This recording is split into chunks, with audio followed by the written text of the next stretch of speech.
우선은 2022년 증시에 대해서 전망이 뭐 잘 모르겠어요. 이제 강세장으로 갈 수 있을지 약세장으로 가는 건지 우선 그게 제일 두렵거든요. 네네네. 어떻게 될까요? 이제 제가 네. 뭐 주식을 바로 다이렉트로 전망하는 건 아닌데요. 그렇죠. 한 가지 이제 좀 이런 조언을 드릴 수 있을 것 같아요. 올해가 작년, 재작년보다 난이도가 되게 높아질 거라는 생각을 하거든요. 한번 잠깐 생각해 보는 거죠. 재작년에 보면은 결국에는 코로나 이후에 엄청난 유동성을 뿌리니까 에브리띵 랠리였잖아요. 경기가 좋아야 주가가 오르는 줄 알았더니 경기가 안 좋더라도 돈을 뿌리니까 주가가 오르더라. 그러니까 그러면 경기가 좋든 안 좋든 주가는 오르니까 주가는 계속 오른다라는 신화를 만들어냈던 거죠. 그게 20년도였죠. 나스닥은 신이다. 네, 그렇죠. 예. 나스닥뿐만 아니라 중소형주부터 시작해서 에브리띵 다였죠. 그런데 작년도 5월, 6월부터 분위기는 바뀌었던 것 같아요. 그때부터 테이퍼링에 대한 얘기가 나왔는데 테이퍼링을 봤을 때 우리가 항상 바라보는 건 대형주들, 특히 나스닥에 있는 빅테크들 이런 것들을 바라보면 하도 강하고 예. S&P 500 지수 계속 올라가고 하니까 별로 문제가 없는 것처럼 보이는 거죠. 왜냐하면 큰 건더기들은 계속해서 튼튼하니까. 예. 그런데 작년 5, 6월을 기점으로 해서 신흥국들은 이렇게 하락을 하기 시작했어요. 신흥국들 중에서 약한 신흥국들은 하락 전환을 했고 중소형주들도 좀 고전하는 모습이었고 우리나라 주식시장도 보면은 결국 물론 이제 업종별로 차이가 좀 있긴 했지만은 작년도 중반 이후에 조금 이제 부진한 흐름들을 이제 나타내기 시작을 했었죠. 그럼 우리는 이제 무슨 생각을 할 수 있냐면 유동성이 빠지더라도 아무 문제 없다. 물론 S&P를 보면 그 말이 맞는데 다른 시장들 S&P 이외에 있는 시장들을 바라보면 이런 느낌을 받을 수 있죠. 그러면 우리는 이런 생각을 합니다. 얘네는 펀더멘탈이 안 좋아 라고 해석할 수도 있지만 어쩌면 유동성이 줄어드는 데 대해서 먼저 타격을 받은 것일 수도 있지 않냐. 이제 그런 형태의 해석도 가능할 수가 있겠죠. 부동산으로 치면은 아파트는 아직 멀쩡한데 빌라나 오피스텔 먼저 그렇죠. 지금 빠지는 느낌이에요. 네, 그렇죠. 약한 고리들이 먼저 흔들리는 이제 그런 그림들이라는 거죠. 예. 근데 이제 올해를 보면은 예. 이런 거죠. 작년에는 긴축에 대한 예고를 했었어요. 예. 근데 이제 올해는 긴축이 본격적으로 시작이 되려고 하는 겁니다. 물론 긴축이 시작된다 안 시작된다는 확답을 할 수는 없어요. 다만 현재처럼 물가가 강하게 오르면서도 시장도 튼튼하고 성장세도 탄탄하다라고 하면은 연준이 그 금리 인상이라든지 이런 긴축의 스탠스를 늦출 이유는 없는 거죠. 그러면 저는 이렇게 보고 싶어요. 재작년, 작년, 올해 이렇게 딱 봤을 때 예. 재작년이 가장 쉬웠던 해고 작년 같은 경우가 난이도가 높아지는 거죠. 예. 산으로 보면은 약한 고리들을 피해서 위로 올라가야 되는 거고요. 그 다음에 올해 같은 경우가 진짜 이제 펀더멘탈, 유동성이 많이 줄어들고 있는, 조금씩 줄어들고 있는 상황에서 진짜 기업의 펀더멘탈에 주목해야 되는, 그러니까 난이도가 점진적으로 올라가는 그런 형태의 장세가 되지 않겠나. 이제 그런 형태는 좀 생각을 좀 하고 있습니다. 이제 고수만 살아남는 시대가 열렸다. 그런 거죠. 이제 뭐냐면 예. 축구 경기를 할 때 매크로 보는 사람들이 항상 갖고 있는 단점이 뭐냐면 축구 경기로 하면 한국이랑 이란이랑 축구하면 누가 이겨? 그러면 우리나라가 이제 객관적인 전력이 앞서요. 이게 예. 펀더멘탈 분석이죠. 예. 주식으로 따지면 기업 그렇죠. 분석이죠. 그런데 갑자기 이 말씀 하시는 거예요, 저한테. 한국이 셀 것 같은데요? 딱 했더니 원정 경기예요. 딱 이러는 거죠. 근데 바로 전날 입국한대. 경기 전날 입국한대요. 모르죠. 예. 밤새서 게임하는 이런 느낌 있잖아요. 환경이라는 것 자체가 불리한 환경 하에서 게임을 하게 된다는 거죠. 그러면 예를 들어서 우리가 태국에 가서 어웨이 경기를 하는데 비가 엄청 와요. 그리고 홈팬들의 열광적인 응원이 있습니다. 그러면 과연 우리가 태국을 쉽게 이길 수 있을까라고 하면 여기서는 또 다른 생각을 할 수 있죠. 저는 이제 환경 자체가 유리한 환경, 아주 편안한 환경은 아닐 수 있다라는 점을 좀 우리가 생각하고서 접근해야 되지 않나. 그 정도 조언을 드려봅니다. 예, 알겠습니다. 올해 인플레이션이 굉장히 화두인데요. 네. 인플레이션 변수가 좀 어떨까요? 좀 감을 못 잡겠어요. 네, 저도 사실 작년에 이제 인플레이션인지 일시적일 것 같다라는 생각을 했었다가 이제 예. 보기 좋게 틀렸는데 이 인플레이션이라는 것 자체가 과거하고 다른 거는 너무나 강한 형태의 자금을 퍼부었다라는 게 첫 번째 포인트였던 것 같아요. 이 디플레이션의 골이 너무 깊은 거죠. 워낙에 경기 침체가 강했고 그 디플레이션의 골이 워낙에 깊으니까 조금 돈을 뿌려가지고는 이게 뚝 던져보니까 밑에 들리지도 않아요. 너무 크레바스처럼 밑으로 내려가는 거죠. 근데 이제 작년, 재작년에 걸쳐가지고 너무나 많은 돈을 뿌렸더니 와, 이 크레바스를 메우고 위로 올라 확 솟아오르는 거죠. 깜짝 놀라는 겁니다. 그러니까 인플레이션인지 이렇게 올라오는 건데 그러면 이제 우리가 이제 인플레이션에서 대응을 할 때 이제 이 요인이 뭔지를 먼저 보는 거죠. 첫 번째는 너무 강력한 경기 부양책을 썼다는 게 첫 번째인 것 같아요. 두 번째는 공급 사이드의 이슈다라는 얘기가 되게 많이 나오잖아요. 저는 공급 사이드의 이슈에 대해서 첫 번째는 이게 바이러스의 문제다라는 거, 델타나 오미크론이나 결국엔 이런 것들 때문에 사람들이 일자리에 복귀하지 않으니까 공장이 돌아가지 않고 그래서 물가가 오른다. 오케이. 맞는 얘기인 것 같고 연준은 낙관적으로 보는 사람들은 이쪽에 초점을 맞춥니다. 델타 오미크론 때문이다. 그럼 델타 오미크론이 사라지면은 사람들이 일자리로 복귀하고 일을 할 거잖아요. 네. 되게 쉽게 생각할 수 있는데 저는 좀 다른 부분들도 봐야 된다고 봐요. 양적 완화의 효과라는 거죠. 양적 완화가 너무 오래 지속되니까 사람들이 안 거예요. 이게 맛있는 사탕이라는 걸. 이게 있으면 자산 가격이 밑이 탄탄히 받쳐진다는 얘기죠. 예. 예를 들어 이런 겁니다. 아, 회사 그만두고 주식 투자할래요? 딱 그러면 보통 사람들이 느낄 때 아우 불안해 이러죠. 왜요? 하면은 아, 주식은 이렇잖아요. 결국에는 변동성이 높기 때문에 리스크를 바라보는 거잖아요. 근데 결국에는 양적 완화 같은 것들이 자산 가격의 상승을 만들게 되잖아요. 노동을 할 수 있는 노동 가능 인력들이 은퇴를 하는, 조기 은퇴를 하는 일이 벌어진다. 또 이제 파이어족인데 돈을 많이 벌어서 은퇴하는 파이어족도 있고 돈을 많이 벌기 위해서 금융 투자를 통해 그래서 은퇴하는 파이어족도 있고 이런 것들이 어느 정도의 영향일지를 숫자로 적어봐라. 이건 모르겠지만 그쵸. 예. 네. 예를 들어서 지금 보면은 미국 같은 네. 경우도 노동 참여 인구가 점점 많이 안 올라오고 있거든요. 예. 이런 데 요인이 있지 않나라는 생각을 좀 두 번째는 좀 해봅니다. 그러면 노동 참여가 안 되니까 일자리를 구하기 힘들고 이게 임금의 상승과 물가의 상승으로 이어지는 그런 그림이 아니었을까라는 생각이 두 번째. 예. 그리고 이제 마지막으로 하나 더 말씀을 드리면 옛날하고 달라진 게 있는 것 같아요. 옛날에는 경기 부양을 해서 수요가 강하면 저기 권영아 저기 이거 세다스 찍어 딱 그럼 바로 찍어버리거든요. 생산 라인 늘려서. 왜냐하면 수요에 대해서 굉장히 탄력적으로 공급이 움직이고 있는 그쵸. 거예요. 예. 근데 문제가 뭐냐면 하도 오랫동안 불경기를 겪었더니 수요가 올라와도 아 저거 페이크야. 금방 주저앉을 거야. 괜히 뭐, 투자했다 예, 망할까봐. 괜히 투자했다 예, 망해. 예. 아니야. 이렇게 강한데? 아니야. 몇 번 겪어봤어. 그랬더니 의사결정이 느린 거죠. 생산 라인 늘려야 되나? 하나만 늘릴까? 이런 거. 그러면 생산 라인이 늘어나는 속도가 느리죠. 예. 근데 생산 라인을 늘려버리려고 했는데 사람 구하기도 힘들어요. 와, 그러면 안 되겠네. 이런 생각인 거죠. 지금 저희 회사가 그래요. 그래요? 이게 네. 실제로 이제 미국에서 이제 하시는 분들하고 이제 비슷한 얘기들을 좀 들을 때도 있고요. 아. 물론 제가 들은 한두 개의 사례가 모든 걸 예, 대변할 수는 없겠지만 그래도 결국에는 이 기업들이 수요에 대해서 빠르게 공급이 탄력적으로 따라가는 속도가 과거 대비해서 좀 약해진 게 문제가 아니겠나 이제 그런 생각들을 같이 해봐요. 그러면 이런 것들이 결국에는 구조적으로 공급이 이제 부족한 예. 그런 현상을 만들어낼 수가 있겠죠. 그러니까 이제 수요가 강한 상태에서 예. 구조적으로 공급이 부족하게 될 때 우리는 이제 이런 생각을 할 수 있습니다. 이 공급망이 해결이 돼야지 될 거잖아. 시간이 흘러가면 흘러갈수록 지금보다는 좀 나아지겠죠. 두 번째는 이 수요가 워낙에 강한데 이 수요를 찍어 누를 수가 있잖아요. 높아진 물가와 두 번째는 연준에 바뀌어버린 스탠스는요. 이 수요를 눌러줄 수도 있을 것 같아요. 그래서 물가라는 걸 함부로 예단하기는 어렵지만 우리는 작년에는 이 물가가 일시적이라는데 굉장히 많은 사람들이 공감을 했었어요. 파월도 아예 대놓고 네, 말했잖아요. 그렇죠. 예. 근데 예. 올해는 물가가 굉장히 높을 거라고 모두가 생각을 하고 있거든요. 저는 그래서 물가를 바라볼 때 꼭 하나 봐야 될 네. 거는 어쩌면 이 고물가도 우리는 영원히 이어질 것 같잖아요. 물가 상승세가. 이것도 고개를 숙일 수도 있다. 어느 정도가 될지도 모르겠지만 그쵸. 네. 그럴 가능성도 열어놓고 접근하는 게 좋아요. 왜 이런 말씀 드리냐면 여기까지 들으시면 그 느낌이에요. 아니 그래서 물가 오른다고 떨어진다고 이런 느낌이거든요. 근데 저는 그런 생각이에요. 맞추려고 가는 게 아니라 저는 오른다에다가 컨빅션을 갖고 있는 게 리스크라는 얘기를 해드리는 겁니다.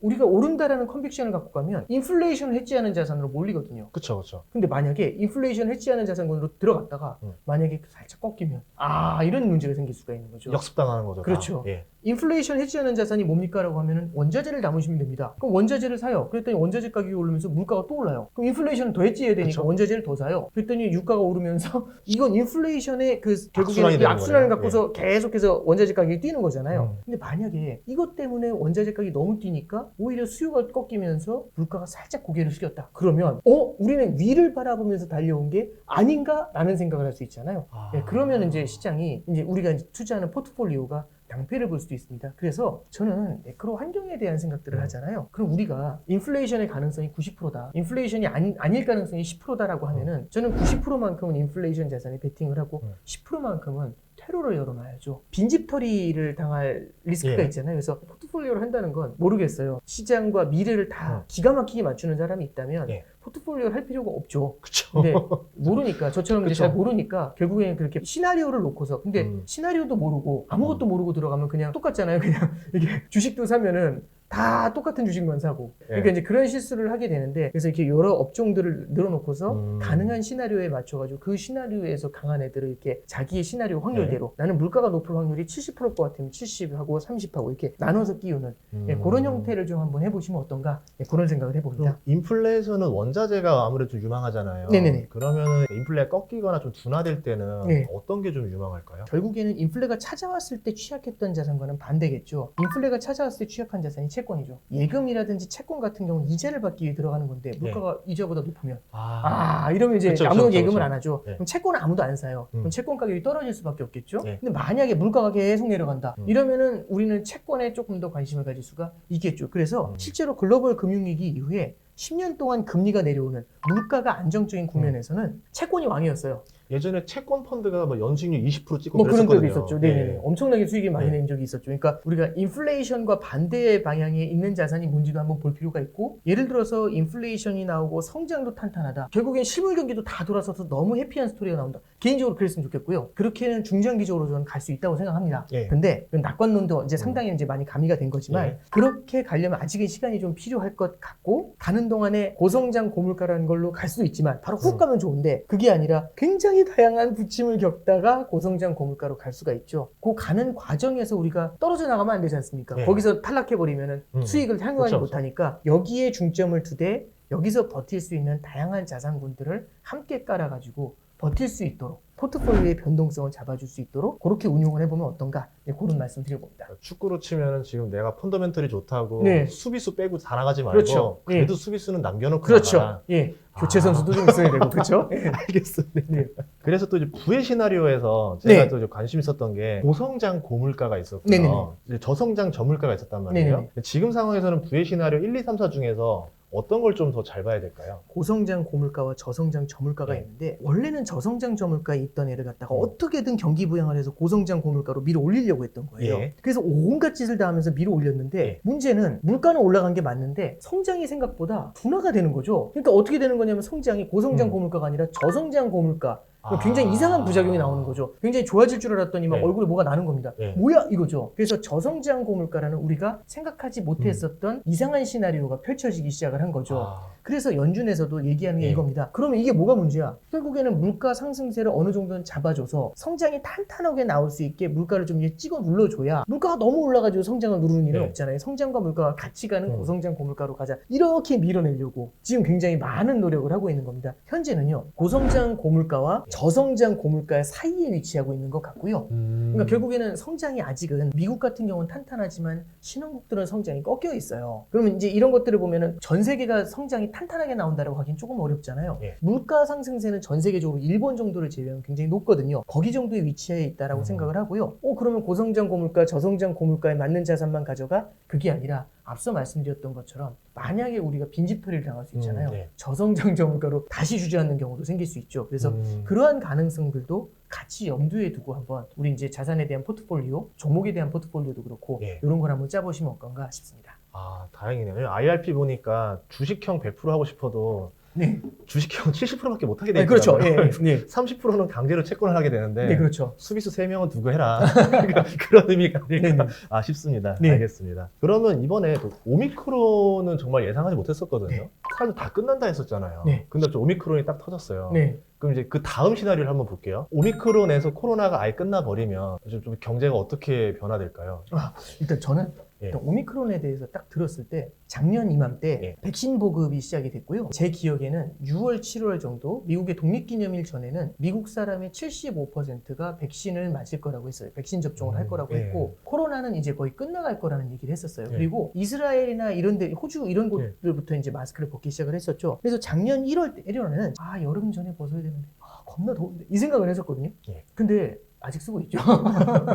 자, 그럼 이제 이런 거죠. 델타 변이라는 말이 나왔을 때 힘이 한번 빠졌지만 그것도 이제 꺾여가고 있었고, 그럼 이제 지금 한번 물어보는 겁니다, 사람들한테. 자, 그럼 올해 여름엔 벗을까요? 라고 하면은 그냥 평생 써야겠네, 이 생각이 사실 이제 되게 일종의 체념? 그쵸. 예. 그런 게 좀 생겨났었던 것 같아요. 그러니까 경제 주체들의 자신감이 좀 떨어지는 이슈는 분명히 있었던 것 같아요. 물론 이제 말씀해 주셨던 것처럼 오미크론이 마지막 끝단에서 나타나는 현상이야 라고 한다면 그러면 저도 더할 나위 없이 좋겠죠.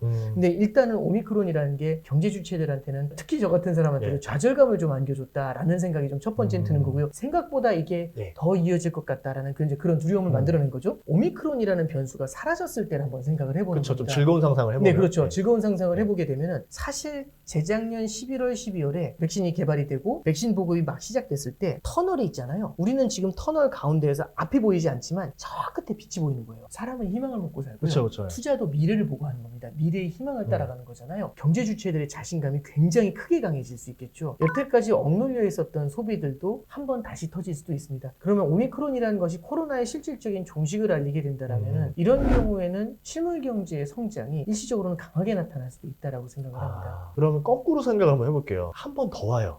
예. 뭐 델타급으로 한 번 더 왔다 이랬을 때는 경제가 어떻게 될까요? 그때는? 저는 이게 두 가지라고 봐요. 미국 같은 경우도 추가 경기 부양을 할 수 있는 총알이 많지가 않아요. 그러니까요. 많이 썼잖아요. 네. 그리고 추가로 더 쓰겠다고 하니까 이제는 재정 적자가 너무 심하니까 이제는 좀 경계하자. 예. 이런 얘기를 하고 있고 물가가 이렇게 뛰고 있는데 돈을 퍼부으면 물가가 훨씬 더 많이 뛰거든요. 그래서 더 재정 적자를 늘리는 건 아니야 라는 얘기가 계속 경고음처럼 나오는 겁니다. 예. 경기 부양을 할 수 있는 여력이 미국조차도 상당히 많이 줄어들어 있는 상태가 1번이 됩니다. 예. 두 번째는 이 오미크론이라는 것 자체가 두 가지를 만들 수 있다고 생각하는데 이 자체가 성장을 너무 크게 잡아먹어가지고 저성장 저물가로 처박힐 가능성.